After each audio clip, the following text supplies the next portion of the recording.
नमस्कार। जय माता रानी की। हम आपके लिए लेकर आए हैं कार्तिक मास की कथा, कार्तिक स्नान की कथा। एक नगर में एक ब्राह्मण और ब्राह्मणी रहते थे। वे रोजाना 7 कोस दूर गंगा यमुना स्नान करने जाते थे। इतनी दूर आने जाने से ब्राह्मणी थक जाती थी। तब ब्राह्मणी कहती थी कि हमारे एक बेटा होता तो कितना अच्छा रहता, बेटे के बहू आती तो हमें घर वापस जाने पर खाना बना हुआ मिलता और बहू घर का काम भी कर देती। ब्राह्मणी की बात सुनकर ब्राह्मण ने कहा कि तूने बात तो सही कही है, चल मैं तेरे लिए बहू ला ही देता हूँ। ब्राह्मण ने कहा कि एक पोटली में आटा डालकर कुछ मोहरे रख दे। ब्राह्मण के कहे अनुसार ब्राह्मणी ने पोटली बांधकर दे दी। पोटली लेकर ब्राह्मण चला गया। ब्राह्मण अभी कुछ दूर गया ही था कि उसे यमुना के किनारे बहुत ही सुंदर लड़कियां दिखाई दी। वे रेत में घर बनाकर खेल रही थी। उनमें से एक लड़की ने कहा कि मैं अपना घर नहीं बिगाड़ूंगी, मुझे तो रहने के लिए यह घर चाहिए। लड़की की बात सुनकर ब्राह्मण मन ही मन सोचने लगा कि बहू बनाने के लिए यही लड़की सही रहेगी। जब वह लड़की जाने लगी तो ब्राह्मण भी उसके पीछे पीछे उसके घर तक चला गया। वहां जाकर ब्राह्मण ने कहा, बेटी अभी कार्तिक मास चल रहा है, इसलिए मैं किसी के घर में खाना नहीं खाता। मैं आटा लेकर आया हूँ। तुम अपनी माँ से पूछो कि क्या मेरे लिए आटा छानकर 4 रोटी बना देगी। यदि वह मेरा आटा छानकर रोटी बना देगी तो मैं रोटी खा लूँगा। लड़की ने जाकर अपनी माँ से सारी बात कही। माँ ने कहा, ठीक है, जाकर बाबा से कह देना कि आटा दे दो, मैं रोटी बना दूँगी। जब वह आटा छानने लगी तो आटे में से मोहरें निकली। वह सोचने लगी कि जिसके आटे में इतनी मोहरें हैं उसके घर में कितनी मोहरें होगी। जब ब्राह्मण खाना खाने बैठा तो लड़की की माँ ने कहा, बाबा आप अपने लड़के की सगाई करने जा रहे हो। तब ब्राह्मण ने कहा कि हाँ, मेरा बेटा तो काशी में पढ़ने गया हुआ है, लेकिन यदि तुम कहो तो खांडा कटोरे से ही विवाह करके तेरी बेटी को अपने साथ ले जाऊं। लड़की की माँ ने कहा, ठीक है, और खांड कटोरे से शादी करके ब्राह्मण के साथ भेज दिया। ब्राह्मण ने घर आकर कहा, रामू की माँ दरवाज़ा खोल कर देख, मैं तेरे लिए बहू लेकर आया हूँ। ब्राह्मणी बोली, दुनिया ताने मारती थी, अब आप भी मारने लगे। हमारे तो 7 जन्म तक कोई बेटा बेटी नहीं है, तो बहू कहाँ से आएगी। ब्राह्मण ने कहा कि तुम दरवाज़ा खोल कर तो देख। जब ब्राह्मणी ने दरवाज़ा खोला तो सामने बहू को खड़ी देखा। उसने बहू का स्वागत किया और आदर सत्कार से अंदर ले आई। अब ब्राह्मण और ब्राह्मणी स्नान करने जाते तो बहू घर का सारा काम करके और खाना बना कर रखती। वह उनके कपड़े धोती और रात को पैर भी दबाती। इस तरह काफ़ी समय बीत गया। ब्राह्मणी ने अपनी बहू से कहा कि बहू कभी चूल्हे की आग मत बुझने देना और मटके का पानी खत्म मत होने देना। एक दिन चूल्हे की आग बुझ गई। तब बहू भागी भागी अपनी पड़ोसन के पास गई और कहा कि मेरे चूल्हे की आग बुझ गई है, मुझे थोड़ी आग चाहिए। मेरे सास ससुर सुबह 4 बजे से गए हुए हैं, वह थके हारे आएंगे, इसलिए मुझे उनके लिए खाना बनाना है।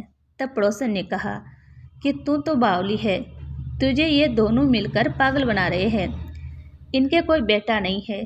बहू ने कहा, नहीं ऐसा मत बोलो, इनका बेटा तो बनारस काशी में पढ़ने गया हुआ है।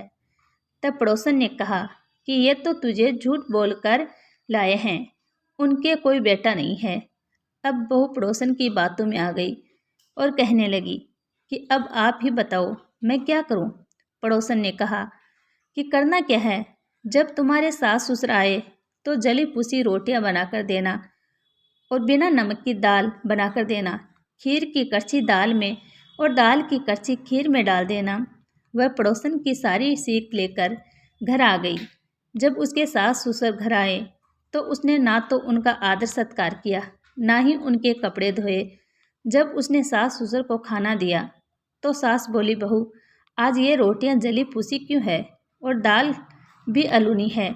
तब बहू ने पलट कर जवाब दिया कि एक दिन ऐसा खा लोगे तो कुछ बिगड़ नहीं जाएगा। सास ससुर को खरी खोटी सुनाकर वह फिर से पड़ोसन के पास गई और बोला कि अब आगे क्या करना। पड़ोसन ने कहा कि अब तुम सातों कोठों की चाबी मांग लेना, अगले दिन जब भी स्नान करने के लिए जाने लगे तो बहू अड़ गई कि मुझे तो सातों कोठों की चाबी चाहिए। तब ससुर ने कहा कि इसे चाबी दे दो, आज नहीं तो कल इसे ही देनी है। तब सास ने बहू को चाबी दे दी।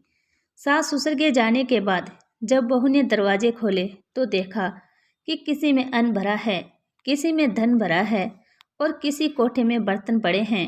जब उसने सबसे ऊपर का 7वां कोठा खोला तो देखा कि शिव पार्वती माता, गणेश जी, लक्ष्मी माता जी, पीपल पतवारी जी, कार्तिक के ठाकुर जी, राय दामोदर, तुलसा जी का बीड़ा, गंगा यमुना व 33 कोटि देवी देवता विराजमान है। वहीं पर एक लड़का चंदन की चौकी पर बैठा माला जप रहा है। यह सब देखकर उसने लड़के से पूछा कि तू कौन है? तब लड़का बोला कि मैं तेरा पति हूँ। अभी दरवाज़ा बंद कर दे, जब मेरे माता पिता आएंगे तब दरवाज़ा खोलना। यह सब देखकर बहू बहुत खुश हुई और 16 श्रृंगार कर सुंदर वस्त्र पहनकर अपने सास ससुर का इंतजार करने लगी। उसने अपने सास ससुर के लिए अच्छे अच्छे पकवान बनाए। जब उसके सास ससुर घर आए तो उसने उनका आदर सत्कार किया और प्रेम पूर्वक खाना खिलाया और पैर दबाने लगी। पैर दबाते दबाते बहू ने कहा कि माँ जी, आप इतनी दूर गंगा यमुना स्नान करने के लिए जाती हो तो आप थक जाती हो, इसलिए आप घर पर ही स्नान क्यों नहीं करती हो? यह सुन सास कहने लगी, बेटी, गंगा यमुना घर पर तो नहीं बहती। तब उसने कहा, हाँ माँ जी, बहती है, चलो मैं आपको दिखाती हूँ। जब बहू ने 7वां कोठा खोल कर दिखाया तो उसमें शिव पार्वती, गणेश जी, लक्ष्मी जी, पीपल पतवारी, कार्तिक के ठाकुर जी, राय दामोदर, तुलसा जी का बिड़वा, गंगा यमुना बह रही थी और 33 कोटि देवी देवता विराजमान हैं। वह चौकी पर बैठा एक लड़का माला जप रहा है। माँ ने कहा कि बेटा, तुम कौन है? लड़का बोला, माँ, मैं तेरा बेटा हूँ। तब ब्राह्मणी ने पूछा कि तू कहाँ से आया है? लड़के ने जवाब दिया कि मुझे कार्तिक देवता ने भेजा है। बुढ़िया ने कहा कि बेटा, ये दुनिया कैसे मानेगी कि तू मेरा बेटा है? बुढ़िया ने कुछ विद्वान पंडितों से मदद मांगी। पंडितों ने कहा कि इस पार बहू बेटा खड़ा हो जाए और उस पार बुढ़िया खड़ी हो जाए। बुढ़िया ने चमड़े की अंगियां पहनी और छाती में से दूध की धार निकलकर बेटे की दाढ़ी पर गिर पड़ी। पवन पानी से गंजोड़ा बंधे, तब माने कि ये बुढ़िया का ही बेटा है। उसने ऐसा ही किया। चमड़े की अंगियां फट गई और छाती में से दूध की धार निकलकर बेटे की दाढ़ी मूछ भीग गई। पवन पानी से बहू बेटे का गंजोड़ा बंध गया। यह सब देखकर ब्राह्मण और ब्राह्मणी खुशी का ठिकाना नहीं रहा। हे कार्तिक के ठाकुर, जैसे ब्राह्मणी ब्राह्मण को बहू बेटे का सुख दिया वैसे सबको देना। कार्तिक मास की कथा कहने, सुनने वाला, ओंकारा भरने वालों की